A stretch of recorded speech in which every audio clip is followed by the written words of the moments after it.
Welcome बच्चों।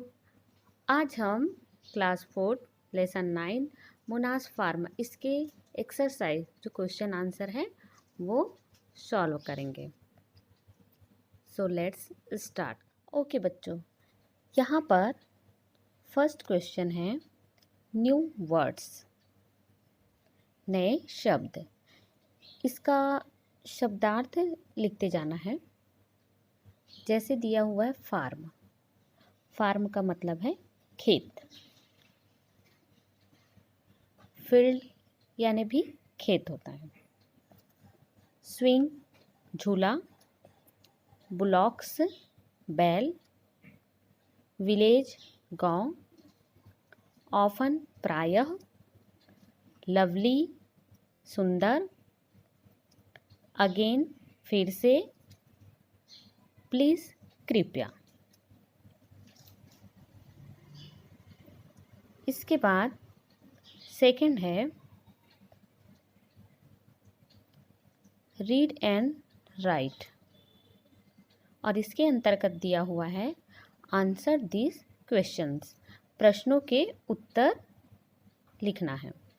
First question है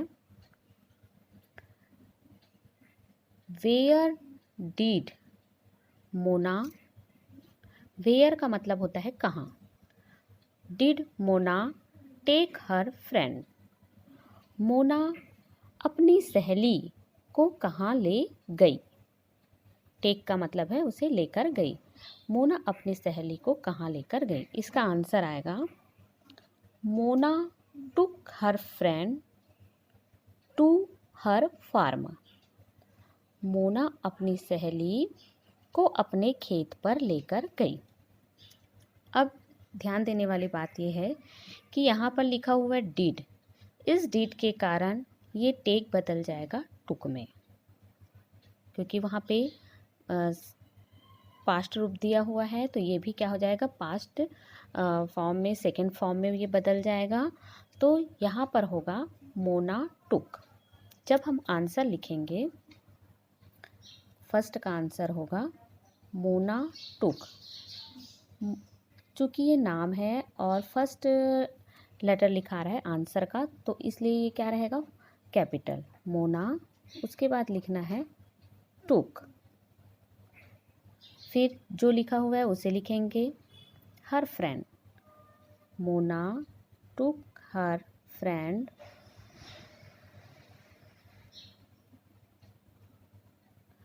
इसके बाद मतलब मोना लेके गई। ठीक है, अब हम आंसर जो मेन लिखना हुआ है उसको लिखेंगे टू हर फार्म। आंसर है हमारा टू हर फार्म। ये सब हमें एक लाइन में लिखना है और फुल स्टॉप लगाना है। इस तरह से आंसर बनेगा Mona took her friend to her farm. Answer main जो याद करना है वो है to her farm. Mona took her friend to her farm, Mona अपनी सहेली को अपने खेत लेकर गई। सेकंड, अब हम सेकंड क्वेश्चन पढ़ते हैं और समझते हैं। व्हाट क्या, डिड सी सो उसने दिखाया, वह दिखाई, her at the farm, her at the farm अपने फार्म पर उसने उसे क्या दिखाया। मोना ने उसे अपने खेत पर क्या दिखाया, है ना। यहाँ पर भी ध्यान देने वाली बात यह है कि यहाँ पे वर्ब का सेकंड फॉर्म है, तो हम इस वर्ब को सेकंड फॉर्म में बदलना पड़ेगा। सो फर्स्ट फॉर्म है, इसका सेकंड फॉर्म होगा सोड, SHOWED। इसमें ED लगा देंगे तो ये सेकंड फॉर्म में बदल जाएगा। आंसर लिखेंगे सी से, आंसर हम लिखेंगे सी से। यहाँ से स्टार्ट होगा और फर्स्ट लेटर कैपिटल, तो हम लिखेंगे सी। सेकंड का आंसर है सी। सो को हम बदलेंगे सेकंड रूप में, सी सोड, उसने दिखाया, वह दिखाई, हर एट द फार्म अपने फार्म पर, हर मतलब उसे, एट द फार्म फार्म मतलब खेत पर। ठीक है, अब जो जो दिखाई उसका नाम लिखना है। जैसे उसने दिखाया क्रॉप्स, क्रॉप्स यानी होता है फसल। एक से ज़्यादा चीज़ें हम कॉमा लगाते जाएंगे। काउज, बुलॉक्स, है ना, यहाँ पर BULLOCKS, bullocks, and swing, and swing, और लगाना है फुल स्टॉप। ये सब एक ही लाइन में आएंगे, तो इसका आंसर होगा she showed her at the farm crops, cows, bullocks and swing. उसने अपने फार्म पर, खेत पर फसल, गाय, बैल और झूला दिखाया। ठीक है, तो ये है सेकंड का आंसर। अब हम थर्ड देखते हैं। थर्ड पहले प्रश्न पढ़कर समझ लेते हैं। व्हाट डिड, क्या, दे, वे, सी ऑन द ट्री, सी मतलब देखे, ऑन द ट्री पेड़ पर, उन्होंने पेड़ पर क्या देखा। ठीक है, उन्होंने पेड़ पर क्या देखा, या वे जो है क्या देखे। तो हम इसका आंसर जो है दे से स्टार्ट करेंगे। यहाँ पर भी ध्यान देना है कि डिड लिखा है, वर्ब का सेकंड फॉर्म है, तो इस वर्ब को भी हम सेकंड फॉर्म में बदलेंगे। सी जो होता है वर्ब का ये सेकंड फॉर्म है, और इसका जो सेकंड फॉर्म होता है वो होता है सा। सी यानी देखना और सा मतलब देखा। इस तरह से अब हम आंसर यहाँ से स्टार्ट करेंगे दे से। हमारा जो आंसर स्टार्ट होगा वो है दे से। तो दे यहाँ पे अगर हम देखेंगे तो स्मॉल लेटर में लिखा है, पर हमको लिखना है कैपिटल लेटर में, क्योंकि जो भी लेटर हम स्टार्ट करेंगे वो पहला लेटर कैपिटल रहेगा। तो हम लिखेंगे दे, उसके बाद याद रखना है वर्ब का सेकंड फॉर्म, तो ये हो जाएगा सा। दे सा ऑन द ट्री, है ना, उसने पेड़ पर क्या देखा। दे सा ऑन द ट्री, पेड़ पर, ऑन द ट्री, पेड़ पर। अब जो आंसर है क्या देखा, एक झूला, तो ऑन द ट्री के बाद लिखेंगे ए स्विंग, एक झूला देखा। दे सा on the tree A swing, या हम इसको ऐसे भी लिख सकते हैं, दे सा ए स्विंग ऑन द ट्री। हम इसे बीच में भी लिख सकते हैं और लास्ट में भी लिख सकते हैं। ठीक है, दे सा on the tree A swing, उन्होंने पेड़ पर एक झूला देखा। या हम लिख सकते हैं दे सा ए स्विंग ऑन द ट्री, दोनों उत्तर सही होगा। अब हम क्वेश्चन नंबर 4 पढ़कर समझते हैं। व्हाट क्या, थिंग्स वस्तु, did she give to Bala, give to Bala, है ना, क्या वस्तुएं जो है उसने, मोना ने अपनी सहेली बाला को दिए, क्या क्या वस्तु दी। तो हम यहाँ पर अब देखो, यहाँ पे भी हमको क्या करना है, ये सेकंड फॉर्म में है, तो ये जो गिव है वहाँ पर हो जाएगा वर्ब का सेकंड फॉर्म। गिव हमारा बदल जाएगा डिड के कारण से गेव में, गेव होता है इसका सेकंड रूप। गिव देना, गेव मतलब दिया। ठीक है, अब हम आंसर स्टार्ट करेंगे सी से।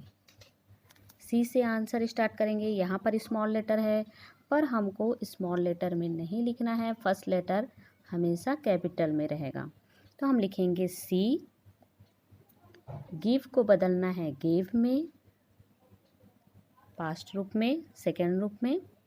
सी गेव टू बाला, उसने बाला को दिया, और नाम का पहला लेटर भी हमेशा कैपिटल में होता है। सी गेव टू बाला, उसने बाला को दिया। सम फ्रेश टोमेटोज, हम क्या लिखेंगे, सम फ्रेश ताज़े ताज़े टोमेटोज, टोमेटोज है ना। सम फ्रेश टोमेटोज, दो तीन चीज़ें दिए इसलिए कॉमा लगाएंगे, कॉमा बीन्स, उस टोमेटोज के बाद लिखना है बीन्स एंड पीस। बीन्स को हम सेम फल भी कहते हैं और पीस यानी होता है मटर। तो यहाँ पे आंसर हमारा इस तरह से होगा, she gave to Bala some fresh tomatoes, beans and peas. Okay बच्चों, अब हम क्वेश्चन नंबर 5 का आंसर लिखेंगे। ठीक है, यहाँ पर पहले पढ़ के समझते हैं। What do they grow on the farm, farm पर वे क्या उगाते हैं। तो इसका आंसर मैं यहाँ पर लिख के बता रही हूँ। दे से स्टार्ट होगा और ग्रो को ग्रो ही लिखना है, यहाँ पे डू लिखा हुआ है इसलिए यहाँ पे 5वें नंबर का आंसर है दे ग्रो, है ना। दे से स्टार्ट करेंगे, दे वहाँ पे स्मॉल लेटर में है लेकिन हमको कैपिटल में लिखना है। They grow on the farm, on the farm, वे जो हैं फार्म पर उगाते हैं। क्या क्या उगाते हैं वहाँ, क्रॉप्स, क्रॉप्स का मतलब होता है फसल। क्रॉप्स लाइक, जैसे कि राइस, वीट, ठीक है, राइस, वीट, ग्रैम, यहाँ पे ऊपर लिख रही हूँ ग्रैम, चना एंड वेजिटेबल्स, और हम लिखेंगे vegetables.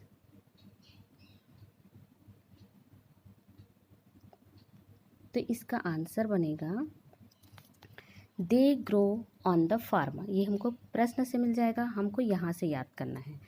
Crops like rice, wheat, gram and vegetables, फसल जैसे चावल, गेहूँ, चना और सब्जियां उगाते हैं। ओके बच्चों, अब हम क्वेश्चन नंबर 3 समझते हैं। ठीक है, से अलाउड, इसको ज़ोर से बोलना है और इसका जो है इसका भी हमको वर्ड मीनिंग, शब्दार्थ पता होना चाहिए। फार्म मतलब खेत, फील्ड यानी भी खेत होता है। क्रॉप्स का मतलब होता है फसल, वीट गेहूँ, ग्रैम चना, वेजिटेबल सब्जियां, ब्लॉक्स बैल, टोमेटोज टमाटर, और है क्वाइट, क्वाइट का मतलब होता है शांत। ठीक है, अब हम इसके आगे जो है 4th वाला, ठीक है, इस 4th लेट्स टॉक, आओ बात करें, ये क्वेश्चन सॉल्व करेंगे। Do you have a farm, क्या आपके पास कृषि भूमि या खेत है। इफ़ यस, यदि है, what do you grow there, तुम वहाँ क्या उगाते हो। यदि आपके पास खेत है, कृषि भूमि है, तो आप इसका आंसर यस में लिखोगे। मान लो यदि आंसर लिख रहे हो तो आप लिखोगे यस और कॉमा लगाना है। Yes I have a farm, you के जगह में लिखोगे, यू के बदले आई हैव ए फार्म। ठीक है, आई हैव ए फार्म। और जब आंसर यस में आया है तो बोला है what do you grow there, आप वहाँ क्या उगाते हैं। तो आई ग्रो देयर, आंसर फिर अगला लिखोगे आई ग्रो देयर, मैं वहाँ उगाती हूँ या उगाता हूँ। अब अधिकतर तो वैसे जो खेत होते हैं वहाँ हम लोग राइस ही ज़्यादा उगाते हैं, है ना। तो इसमें हम लिख सकते हैं राइस। और यदि गेहूँ लगाते हैं तो वीट भी लिखेंगे, और नहीं उगाते हैं, सब्जियां लगाते हैं तो राइस एंड वेजिटेबल्स। इसका आंसर क्या हो जाएगा? Rice and vegetables. जो जो लगाते हैं उसका नाम हम यहाँ पे लिख सकते हैं। ठीक है। अब यदि इस जिसके पास कृषि भूमि नहीं है वो क्या करेंगे? तो इसका आंसर सिर्फ नो में लिखेंगे। नो में क्या लिखेंगे? नो में लिखेंगे नो, कॉमा लगाएंगे, आई हैव नॉट, नहीं मेरे पास नहीं है, I have not a farm, है ना, मेरे पास जो है कृषि भूमि नहीं है। और ये आंसर, इधर का आंसर देने की ज़रूरत नहीं है। अब हम क्वेश्चन नंबर 2 पे आते हैं। क्वेश्चन नंबर 2 है, how many animals, how many कितने, एनिमल्स जानवर, are there in your farm, है ना। जिन लोगों ने यस में आंसर दिया था, या भी ऐसे ही अगर क्वेश्चन आ जाता है तो आंसर तो लिखना ही पड़ेगा। व्हाट आर दे, और वे क्या क्या हैं। जैसे अगर तुम्हारे फार्म में, खेत के लिए जो भी जानवर जो है उपयोग में लाए जाते हैं वो कौन कौन से हैं, है ना। पहले तो वो कितने हैं, हाउ मेनी कितने हैं का जवाब देना पड़ेगा, लिखना पड़ेगा। उसके बाद उसके बाद वे कौन कौन से हैं वो भी बताना है। जैसे हम आंसर लिखते हैं, how many animals are there in your farm, तो हम लिख सकते हैं हाउ मैनी की जगह में संख्या लिखना है 6 एनिमल्स। यदि हम लिखते हैं 6 एनिमल्स, 6 एनिमल्स, है ना। हाउ मैनी के बदले हमको लिखना है 6, और फर्स्ट लेटर कैपिटल रहेगा, है ना।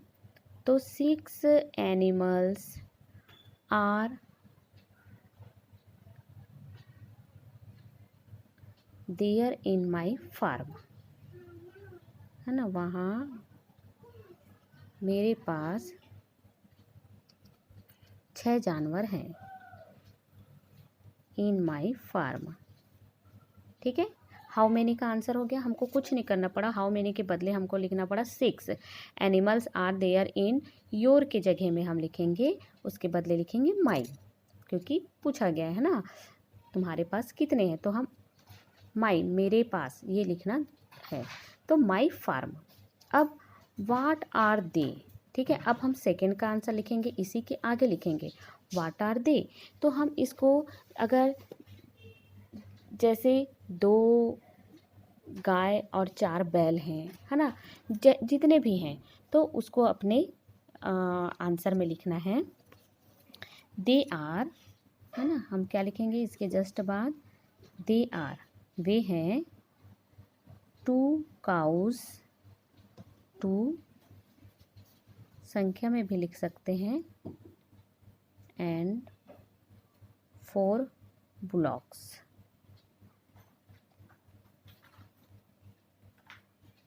ठीक है। हम लिख सकते हैं 6 जानवर हैं तो उसमें हम 2 को गाय भी लिख सकते हैं और 4 बुलॉक्स, टोटल 6 होने चाहिए, 2 काउज एंड 4 बुलॉक्स। इस तरह से ये सेकेंड का आंसर हो जाएगा। देन हम आते हैं वोकेब्युलरी में, है ना। अब इसमें क्या दिया हुआ है, पहले प्रश्न पढ़ के समझते हैं। Read the lesson and complete the grid, इस ग्रिड को, इस तालिका को पूरा करना है लेसन के आधार पे। तो क्रॉप्स, वहाँ जो है फसल क्या क्या उगाए, फसल जो है लेसन के हिसाब से क्या क्या उगाए थे। तो यहाँ पे क्या आ जाएगा, वीट, क्रॉप्स में हम लिखेंगे वीट, WHEAT, वीट। और क्या था, राइस, और था ग्रैम, चना।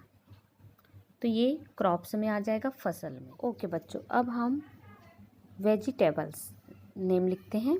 इसमें वेजिटेबल्स में आएगा टोमेटोज़, हम टोमेटोज़ की स्पेलिंग लिखेंगे। ठीक है, यहाँ पे लिखेंगे वेजिटेबल, इस खाने में टोमेटोज़, टोमेटोज़। ठीक है। इसके बाद सेकंड क्या था, बीन्स, और एक क्या था, पीस। तो ये हमारा हो जाएगा वेजिटेबल्स। अच्छा बच्चों, अब जो है थर्ड में दिया हुआ है इस तालिका में, वो है एनिमल्स। एनिमल्स नेम हमने क्या क्या एनिमल उस लेसन में, हमने इस लेसन में पढ़ा है। तो काऊ, डॉग, और क्या पढ़ा, बुलॉक्स। ठीक है, हमने क्या क्या पढ़ा, काऊ, डॉग और बुलॉक्स, ये एनिमल्स नेम हो गए, है ना। अब अगला है अदर थिंग्स। अदर थिंग्स में अन्य वस्तु। अन्य वस्तु हमने क्या क्या देखा वहाँ, तो वहाँ पर देखे स्विंग मतलब झूला। तो ये हमारा क्या हो जाएगा, अदर थिंग्स में स्विंग, झूला। और इस तरह से ये हमारा पेज नंबर 40 का क्वेश्चन आंसर पूरा सॉल्व। ओके बच्चों, बाय। अब इसके आगे के क्वेश्चन आंसर मैं अगले वीडियो में अपलोड कर दूँगी।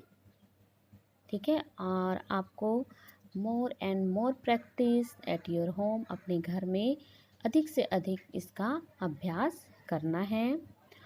और मैंने एक वीडियो अपलोड किया था वो लेसन को समझाने वाला, उसका जो डिस्क्रिप्शन बॉक्स में वो लिंक आपको मिल जाएगा वहाँ से। Okay bye, see you in the next video.